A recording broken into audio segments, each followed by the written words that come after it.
অনন্যা, কেমন আছো? আমি ভালো আছি, তুমি কেমন আছো? আমি হাই, আমি ইরা, অয়নের গার্লফ্রেন্ড। তোমাদেরকে খুব সুন্দর মানিয়েছে, তুমিও ভীষণ মিষ্টি। থ্যাংক ইউ অয়ন, সেদিনের জন্য সরি। আমি আসলে তোমরা ভালো থেকো।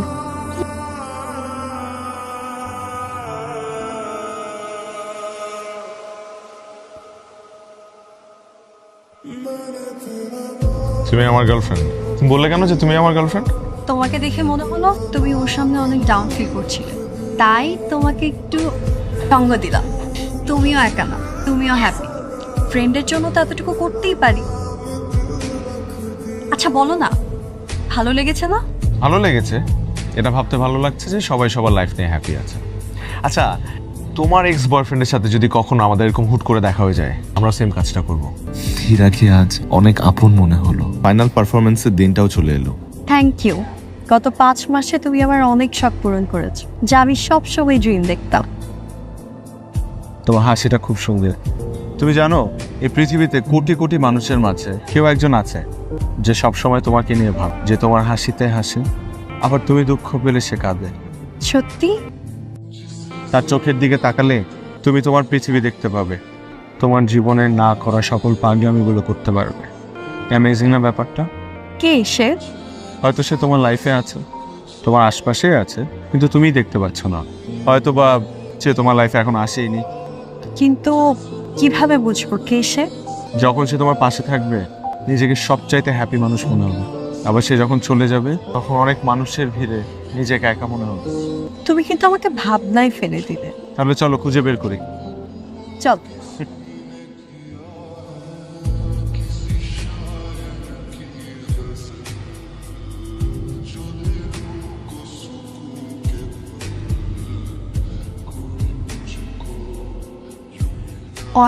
একটা প্রবলেম হয়েছে।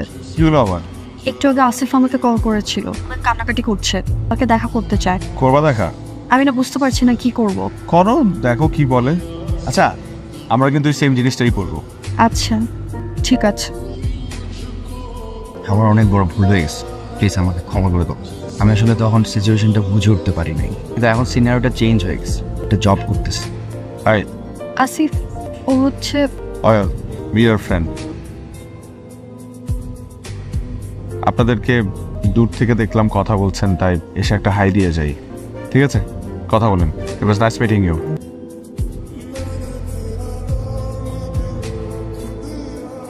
কি হয়েছে অয়ন? ওখানে তুমি আর আমি ফ্রেন্ড বললা কেন? তো আমরা তো ফ্রেন্ডই।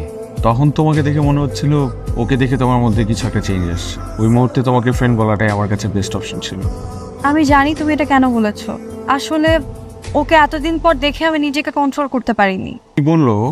ও সব ঠিক করতে চায়। আমি কিছু জানাইনি, 3 দিন সময় নিয়েছি। ও ঠিক আছে, আমি রাখি। হ্যাঁ, ঘুমাবো। বাই।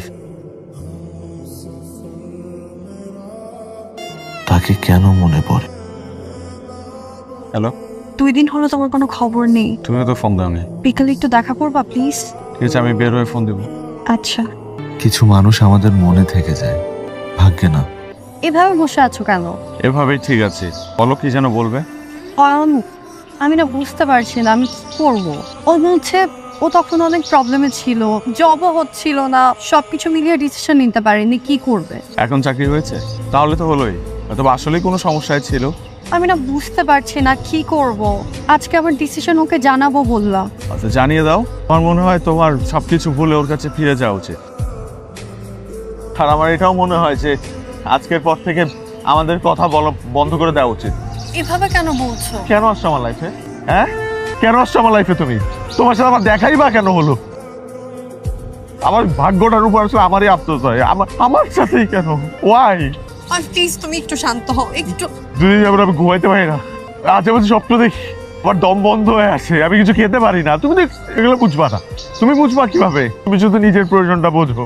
একটা মানুষ দিনের পর দিন তোমার সাথে স্বার্থ ছাড়া আছে, কিন্তু তুমি এই মানুষটার কথা একটা বারও ভাবলে না। I sorry. Don't say sorry please. দেখো আজকের পর থেকে তুমি আমাকে কোনো ফোন দিও না, আমার সামনে এসো না, আমার সাথে কথা বলো না প্লিজ।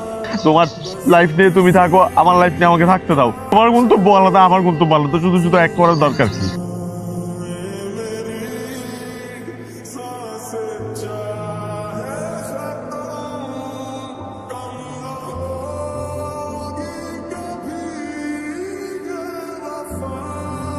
যা আবার কইছে, আমি না সবকিছু ভুলে যেতে চাই। কি ভুলে যাবে? জানি তুমি আমার উপরে রাগ করে আসছো, কিন্তু এখন আর কোনো সমস্যা নাই। এখন সব কিছু ঠিকঠাক হয়ে গেছে। আম্মা আব্বু সবাই রাজি। তুমি জানো আমি তো তোমাকে অনেক ভালোবাসি। আমি এটাও জানি তুমি আমাকে কিন্তু অনেক ভালোবাসো। ভালোবাসা, আর সেটা আমার ইচ্ছে আমাকে অপরিচিত একটা জায়গায় একা ছেড়ে চলে যাচ্ছে। দেখো ওই দিন তো আমি তোমার কাছ থেকে ক্ষমা চাইছি, তাই না? আমার না ওই দিন মাথা ঠিক। তুমি জানো এই পৃথিবীতে কোটি কোটি মানুষের মাঝে কয়েকজন আছে সব সময় তোমাকে নিয়ে ভাবে, তোমার হাসিতে হাসে, আবার তুমি দুঃখ পেলে সে কাঁদে। যখন সে তোমার পাশে থাকবে নিজেকে সবচাইতে হ্যাপি মানুষে, যখন চলে যাবে তখন অনেক মানুষের ভিড়ে নিজেকে একা মনে। এরা তুমি কান্না করতেছো কেন? আই প্রমিস আমি আর তোমাকে কখনো কষ্ট দিব না। তোমার জন্য কান্না করছি না আসিফ, অনেক মেয়ে অন্য একজনকে ভালোবাসি, সে আজ আমাকে ছেড়ে চলে গেছে। দুষ্টামি করে বলতেছো না? তুমি জানো না আমি তোমাকে কতটা ভালোবাসি। ঠিক যাচ্ছে, এরা আমার হাত ধরবা না। যেদিন আমাকে ছেড়ে চলে গিয়েছো সেদিনই এই অধিকার হারিয়েছে। আর কখনো কোনো দিনও আমাকে ফোন করবা না। আর থ্যাঙ্কস সেদিন আমাকে ছেড়ে যাবার জন্য, কারণ তুমি সেদিন ছেড়ে না গেলে হয়তো অয়নের সাথে কখনো আমার পরিচয়ই হতো না। আর আজ তুমি না আসলে আমি হয়তো এটা বুঝতেই পারতাম না অয়নকে আমি এতটা ভালোবেসে পড়ি। Thanks for both.